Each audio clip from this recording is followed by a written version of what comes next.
İşğaldan azad olunmuş torpaqlarımızda Səhiyyə Nazirliyinin istiqaməti ilə səyyar xidmət keçirilir və bu dəfə bu xidmətə institutumuzun həkim heyəti cəlb olunmuşdur.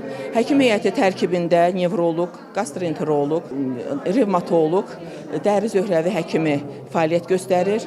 İndi bu da hal-hazırda biz Xankəndi və Xocalıda əhaliyə tibbi xidmət göstərmişik. Onların tibbi savadlanmasında, tibbi müayinəsində yaxından iştirak edirik və onların müayinəsindən sonra düzgün müalicəyə istiqamət veririk.